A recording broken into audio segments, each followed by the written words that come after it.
जय हिंद साथियों। Rana coaching academy के पोर्टफोलियो में आपका स्वागत अभिनंदन है। जैसा कि आपको पता है कि 12 जुलाई 2025 को हिमाचल प्रदेश जेवीटी का टेट होने जा रहा है, जिसके लिए कि राणा कोचिंग एकेडमी स्पेशल लेकर आई है मॉक टेस्ट। और आज है हमारा मॉक टेस्ट नंबर 11। तो सबसे पहले तो मॉक टेस्ट नंबर 11 को कंप्लीट वीडियो देख के आपने एनालिसिस करना है कि आज का स्कोर आपका कितना रहा। तो चलिएगा स्टार्ट करते हैं आपका मॉक टेस्ट नंबर 11। और अगर आपको हमारे मॉक टेस्ट पसंद आए तो प्लीज अपने दोस्तों के साथ लाइक और शेयर जरूर कीजिएगा। तो चलिएगा स्टार्ट करते हैं आपका मॉक टेस्ट नंबर 11। तो पहला क्वेश्चन है जी, बोलते कि सलार जंग म्यूजियम कहां स्थित है? तो इसमें ऑप्शन है आपका दिल्ली, हैदराबाद, कोलकाता, अहमदाबाद। तो इसकी अगर मैं बात करूं तो जी ये रहता है आपका ऑप्शन नंबर बी, यानी कि हैदराबाद में। और हैदराबाद किसकी कैपिटल? आपकी तेलंगाना की। अगर आपसे पूछेंगे कि तेलंगाना भारत का कौन से नंबर का राज्य बना, तो ये बना था जी आपका 29वें नंबर का राज्य। ध्यान से सुनना, 29 नंबर का राज्य। लेकिन आपका 31 अक्टूबर 2019 को जम्मू कश्मीर को राज्य से हटाकर यूनियन टेरिटरी में परिवर्तित किया गया। और अगर आपसे पूछे कि भारत का अंतिम राज्य कौन सा बना है, तो बना आपका तेलंगाना 2 जून 2014। चलेगा नेक्स्ट क्वेश्चन है जी आपका, बोलते कि बाल मजदूरी का संबंध भारतीय संविधान के किस अनुच्छेद से है? तो इसका जो आपका राइट आंसर रहेगा ऑप्शन नंबर ए, अनुच्छेद नंबर 24। पहली चीज तो मैं आपसे बात करता हूं कि बाल मजदूरी का संबंध किस में किया गया? तो ये आपका फंडामेंटल राइट में बात की गई, किसमें? आपका मौलिक अधिकार में बात की गई है। अगर आपसे पूछे कि मौलिक अधिकार कहां से लिए गए, तो आपको पता ही है कि यूएसए यानी कि अमेरिका से लिए गए। अगर आपसे पूछे कि भाई फंडामेंटल जो आर्टिकल है कहां से कहां तक चलते हैं, तो 12 से 35 चलते हैं। और लास्ट टाइम तो ये अति होगी, क्वेश्चन ऐसे पूछा गया कि फंडामेंटल राइट में कितने आर्टिकल का प्रयोग किया जाता है? तो फंडामेंटल के जी आपका 24 आर्टिकल का प्रयोग किया जाता है, क्योंकि 12 से 35 के बीच आपकी बात जो होती है ओनली फंडामेंटल राइट्स की। चलेगा नेक्स्ट हम बात करते हैं आपका क्वेश्चन नंबर 123। बोलते जी आपका हिमाचल प्रदेश का पहला मेगा फूड पार्क किस जिले में बना है? तो इसका जो आपका राइट आंसर रहेगा आपका ऑप्शन नंबर डी, यानी कि ऊना। अगर आपसे पूछेंगे कि ऊना में प्रदेश का पहला मेगा फूड पार्क कब बना, तो ये बना था जी आपका 10 फरवरी 2019 को। चलेगा अगले क्वेश्चन की बात करते हैं। बोलते जी कि भारत के वर्तमान मुख्य चुनाव आयुक्त का नाम क्या है? तो वर्तमान में जी जो आपके मुख्य चुनाव आयुक्त है, तो इसमें उनका नाम नहीं है, तो आपने ध्यान से सुनना। तो उनका नाम है जी आपका ज्ञानेश कुमार।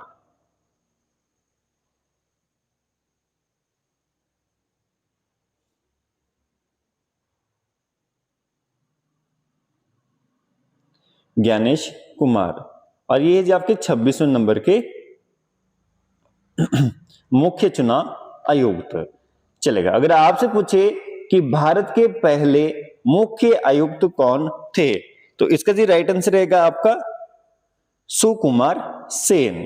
चलेगा नेक्स्ट हम बात करते हैं आपका क्वेश्चन नंबर 125।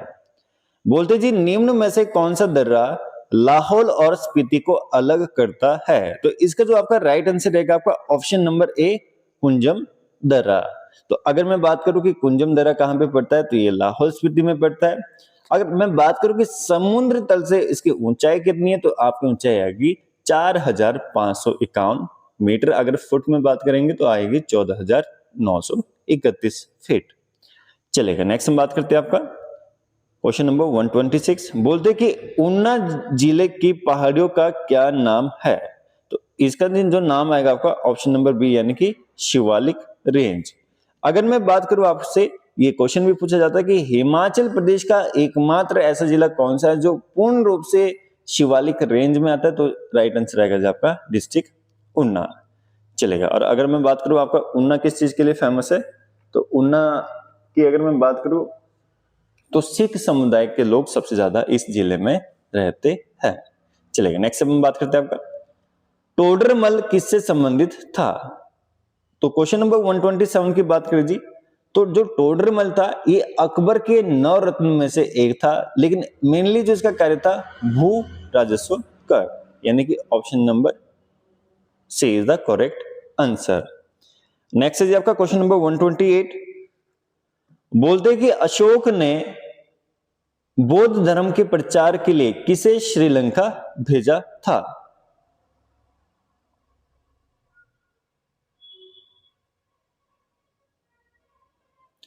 तो श्रीलंका भेजा था जिन्होंने संघमित्रा एवं महेंद्र को, यानी कि option number B is the correct answer. Next हम बात करते हैं आपका क्वेश्चन नंबर 129। बोलते कि प्राचीन भारत के किस शासक को वीणा बजाते हुए उसकी मुद्रा पर चित्रित किया गया था? तो इसका जो आपका जो राइट आंसर रहेगा आपका ऑप्शन नंबर सी समुद्रगुप्त। चलेगा, नेक्स्ट हम बात करते हैं आपका, बोलते जी बॉक्सर का युद्ध लड़ा गया था। तो बॉक्सर का युद्ध हुआ था जी आपका 1764 में, और ये होता है आपका 22 से 23 अक्टूबर। ध्यान से सुनना, 22 से 23 अक्टूबर 1764 में, और ये हुआ था जी बंगाल के नवाब मीर कासिम और ब्रिटिश ईस्ट इंडिया कंपनी के मुनरो के बीच। चलेगा, तो ध्यान से सुनना कि अगर आपसे पूछे कि बॉक्सर का युद्ध कब लड़ा गया था, तो ये लड़ा गया था 22 से 23 अक्टूबर 1764। चलेगा, नेक्स्ट हम बात करते हैं आपका क्वेश्चन नंबर 131।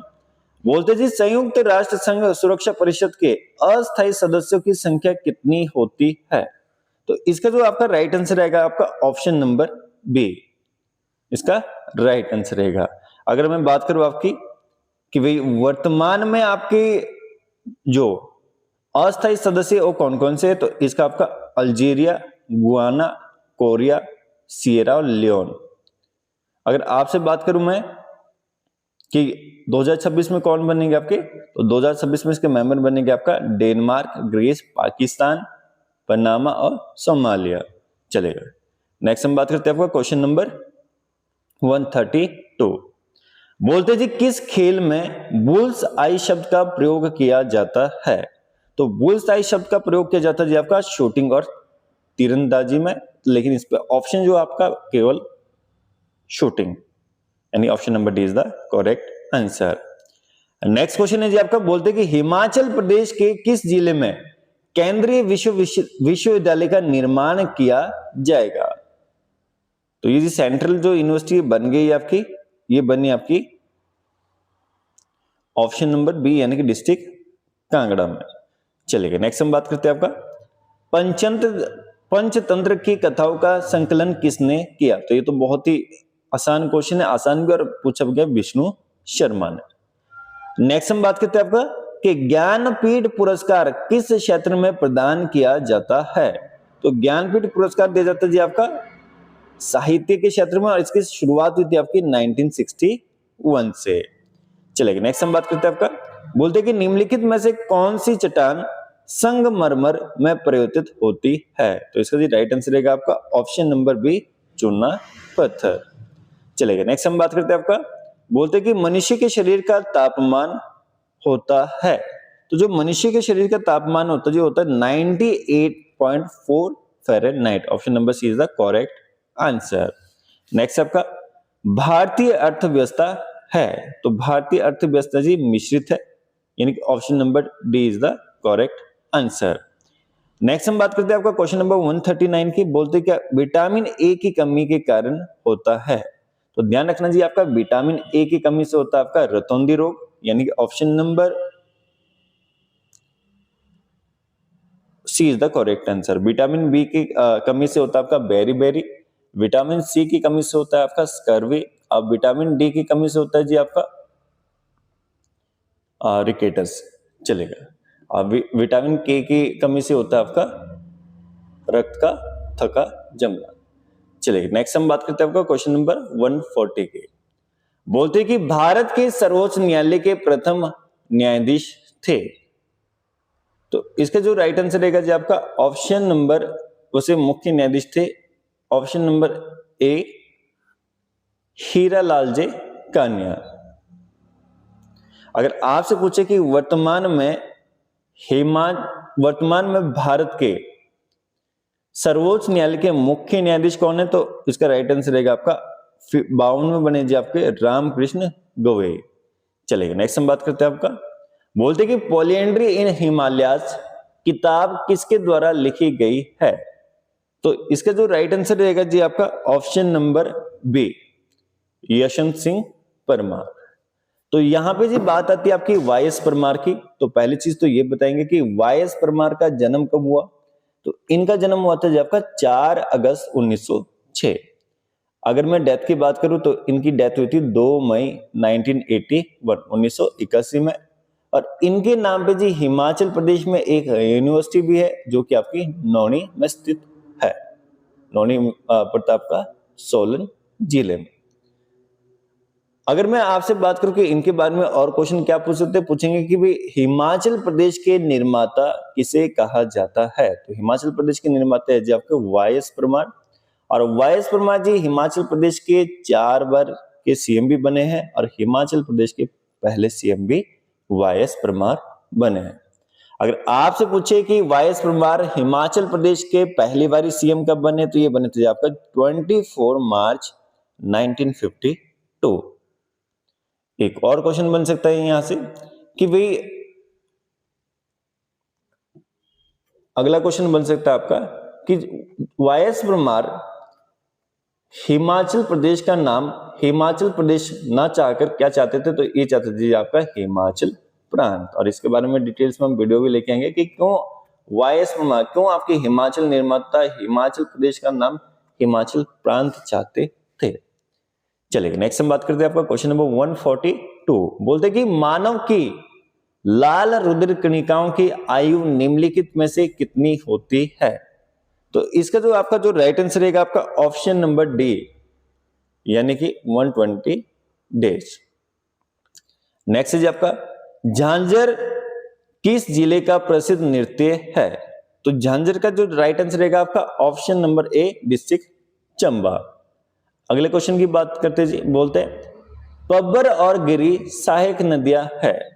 तो देखो गिरी की अगर मैं बात करूं तो गिरी निकलती है आपकी ऊपर चोटी शिमला से। अब पब्बर की अगर बात करें तो पब्बर की आपने कमेंट बॉक्स में बताना है कि पब्बर आपकी कहां से निकलती है, या फिर इसकी ये तो कर लेंगे आप कि पब्बर नदी निकलती है आपके चंद्रनाहन से, ठीक है, यानी कि चांसल दर्रे से। आपने मुझे कमेंट बॉक्स में बताना है कि गिरी नदी की हिमाचल प्रदेश में लंबाई कितनी है, ये आप कमेंट बॉक्स में जरूर बताएंगे। यहां पे ऑप्शन में आ जाए ब्यास। तो ब्यास तो आपको पता है कि ब्यास कहां से निकलती है, बड़ा बंगाल कांगड़ा से, ठीक है। और सतलज निकलती है आपकी मानसरोवर के रकस ताल से। चंद्रभागा कहां से निकलती है, ये निकलती है आपका चंद्रताल से। और यमुना निकलती है जी आपकी कालिंदी पर्वत यमुनोत्री से। चलेगा नेक्स्ट हम बात करते हैं आपका क्वेश्चन नंबर 145। बोलते कि मौलिक कर्तव्यों को किस संवैधानिक संशोधन द्वारा संविधान में जोड़ा गया है? तो पहली चीज तो आपको ध्यान रखना चाहिए कि मौलिक कर्तव्य कहां से लेंगे, तो ये लेगा आपकी रशिया से। और मौलिक कर्तव्य कितने आपके, तो मौलिक कर्तव्य आपके 11। अगर आपसे बात करें कि मौलिक कर्तव्यों को किस संवैधानिक संशोधन द्वारा जोड़ा गया है, तो पहली चीज तो यहां पे बात आती है कि संशोधन होता क्या है। तो संशोधन का मतलब होता है जी या तो कोई नया नियम लेके आना या बनाए गए नियम में परिवर्तित करना। तो अगर आपसे पूछे कि भारतीय संविधान में यानी इंडियन कॉन्स्टिट्यूशन में अभी तक कितने संशोधन हुए हैं, तो 106 संशोधन हुए आपके कॉन्स्टिट्यूशन में। लेकिन जो इसका राइट आंसर रहेगा आपको 42 अमेंडमेंट एक्ट, जो कि देखो 42वां संशोधन हुआ था जी आपका 1976 में। चलेगा नेक्स्ट हम बात करते हैं आपका क्वेश्चन नंबर 146। बोलते हैं आपका दास वंश का संस्थापक किसे माना जाता है? तो इसका जो राइट आंसर रहेगा आपका इल्तुतमिश, ऑप्शन नंबर बी। इसे गुलाम वंश का संस्थापक भी माना जाता है जी। दिल्ली सल्तनत का संस्थापक भी किसे माना जाता है, इल्तुतमिश को। चलेगा नेक्स्ट हम बात करते हैं आपका क्वेश्चन नंबर 147। बोलते कि संसद के संयुक्त अधिवेशन को कौन बुलाता है? पहली चीज तो अगर मैं बात करूं आपसे कि पार्लियामेंट यानी कि संसद होती क्या है, जिसमें कि लोकसभा के सदस्य, राज्यसभा, ध्यान से सुनना, लोकसभा प्लस राज्यसभा और आपका इंक्लूड क्या होना चाहिए, प्रेसिडेंट, तब बनते आपकी संसद। अगर आपसे पूछे कि भाई संसद के संयुक्त अधिवेशन को संबोधित कौन करता है, तो इसका जो आपका जो राइट आंसर रहेगा आपका ऑप्शन नंबर ए, यानी कि राष्ट्रपति। चलिए नेक्स्ट हम बात करते हैं आपका क्वेश्चन नंबर। अब यहां पे थोड़ा सा आपने ये ध्यान रखना कि संसद के संयुक्त अधिवेशन को बुलाता कौन है, लोकसभा का अध्यक्ष, और संबोधित कौन करता है, आपका राष्ट्रपति। यहां पे थोड़ी सी कंफ्यूजन है और थोड़ा आप भी इसको चेक कर लेना, क्योंकि देखो मैक्सिमम एग्जाम में देखो बुक्स को भी ये थोड़ा सा टारगेट करते हैं। मैक्सिमम एग्जाम में कभी आपका संसद के संयुक्त अधिवेशन को कौन बुलाता है, तो आपका लोकसभा का अध्यक्ष दिया जाता है, ठीक है, कई बार राष्ट्रपति दिया जाता है। मैं तो मैक्सिमम एग्जाम्स में देखा कि इस आंसर की में भी काफी सारी प्रॉब्लम्स रहती है, ठीक है। कई बुक्स में भी इशू रहता है कि भाई जो संसद के संयुक्त अधिवेशन को कौन संबोधित करता है, कौन बुलाता है, ठीक है, तो बुलाएगा कौन, आपका लोकसभा का अध्यक्ष, और संबोधित कौन करेगा, राष्ट्रपति। इसमें थोड़ा डिस्प्यूट सा रहता है। चलिए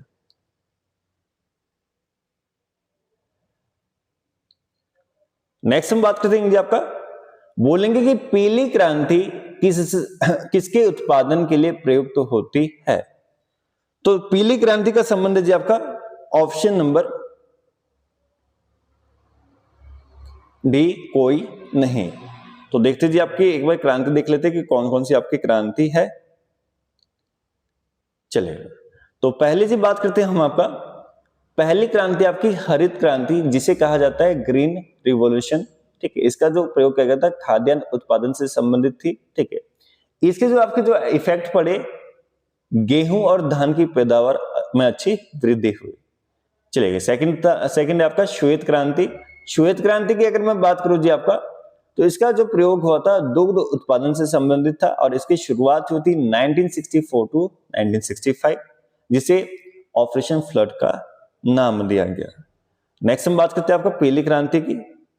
तो पीली क्रांति की अगर बात करें हम, तो खाद्य तेलों और तिलहन फसलों के उत्पादन को बढ़ाने के लिए इसका प्रयोग किया, ठीक है। भारत तिलहन उत्पादन में आत्मनिर्भर बन गया है, और 2013 और 14 में 32.9 मिलियन टन तिलहन का उत्पादन हुआ था। चलिए नेक्स्ट हम बात करते हैं आपका नीली क्रांति की बात करते हैं। तो बोलते जी मत्स्य उत्पादन में वृद्धि के लिए चलाई गई थी, ठीक है। नीली क्रांति के अगर बात करें तो इसका जो कोरिलेटेड रहता है मछली उत्पादन के लिए, और भारत विश्व का दूसरा सबसे बड़ा मछली उत्पादक देश बन गया, फर्स्ट पे चाइना। नेक्स्ट हम बात करते हैं आपका गुलाबी क्रांति की। तो ये प्याज और झींगा मछली के उत्पादन से संबंधित है। भारत विश्व का सबसे बड़ा झींगा मछली उत्पादक देश बन गया है। नेक्स्ट हम बात करते हैं आपका काली क्रांति की। बोलते कि पेट्रोलियम खनिज तेलों के उत्पादन को बढ़ाने के लिए इथेनॉल का भी उत्पादन किया गया है, और पेट्रोल इथेनॉल को 10% मिलाकर बायोडीजल बनाने का कार्य आरंभ हुआ। नेक्स्ट हम बात करते हैं आपका कि ग्रे रिवॉल्यूशन की, जिसे दूसरी क्रांति बोलते हैं। इसका जो प्रयोग किया गया है उर्वरक उत्पादन में वृद्धि के लिए इसका प्रयोग किया गया है। नेक्स्ट हम बात करते हैं आपका कि रजत क्रांति की। तो रजत क्रांति आपका अंडों और मुर्गियों से रिलेटेड है, और आपने ध्यान रखना कि भारत के आंध्र प्रदेश में सबसे बड़ा उत्पादक है मुर्गी और अंडों का, इसलिए आपका अंडों का कटोरा भी कहा जाता है आंध्र प्रदेश को। नेक्स्ट हम बात करते हैं आपका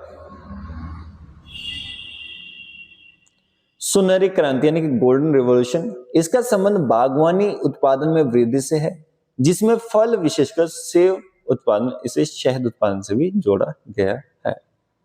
और सेब के लिए आपको पता है कि हिमाचल प्रदेश का कौन सा जिला प्रसिद्ध, तो अपना हिमाचल प्रदेश। नेक्स्ट हम बात करते हैं आपका इंद्रधनुषी क्रांति। इसमें जी हरित, पीली, नीली, लाल, गुलाबी, भूरी, धूसर और अन्य सभी क्रांतियों को साथ लेकर चलने का लक्ष्य रखा है, और इसकी शुरुआत हुई थी आपकी वर्ष 2000 से। चलिए नेक्स्ट हम बात करते हैं आपका सदाबहार क्रांति यानी कि रेनबो रिवॉल्यूशन। इसका उद्देश्य देश की मिट्टी को उन्नत बनाना, किसानों को लोन दिलाना, रेन वाटर जैसी सुविधाओं को प्रदान करवाना है। नेक्स्ट आपका गोल क्रांति। इसका संबंध आपका आलू के उत्पादन से है, और आलू के उत्पादन में अपना भारत विश्व में दूसरे स्थान पे है, जबकि टॉप पे आपका चाइना। चलेगा फिर से वही क्वेश्चन पे आते हैं। बात करते हैं आपका पीली क्रांति। तो पीली क्रांति का जो राइट आंसर है आपका ऑप्शन नंबर डी यानी कि नन ऑफ दीज। नेक्स्ट हम बात करते हैं कौन सी पर्वत श्रृंखला एशिया और यूरोप को अलग करती है। तो इसका जो आपका जो राइट आंसर रहेगा आपका option number A Ural. Next हम बात करते हैं आपका बोलते हैं कि राष्ट्रीय मतदाता दिवस हर वर्ष कब मनाया जाता है। तो राष्ट्रीय मतदाता दिवस मनाया जाता है जी आपका 25 जनवरी को। और आई होप कि मैंने भी आपका जेबीटी टेट का आज हमारा 11वां मॉक टेस्ट है, तो 11 में से 9 टेस्ट में तो आपको ये क्वेश्चन हमेशा पूछा गया कि राष्ट्रीय मतदाता दिवस कब मनाया गया है, तो 25 जनवरी को। अब यहाँ पे ध्यान रखना आपने कि जो आपके पहले मतदान देने की आयु सीमा थी वो थी 21 वर्ष, तो 21 वर्ष को 18 वर्ष में तब्दील करने के लिए एक संशोधन हुआ जिसका नाम था 61वां संविधान संशोधन, और हुआ था 1989 में। तो चलिएगा ये थे जी आप आज के हमारे क्वेश्चन। तो आपने एनालिसिस करना है तो कल लिखेंगे हम आपका मॉक टेस्ट नंबर 12। और आप हमारी वीडियो को लाइक और शेयर के साथ अपने दोस्तों के साथ भी शेयर करते रहिए।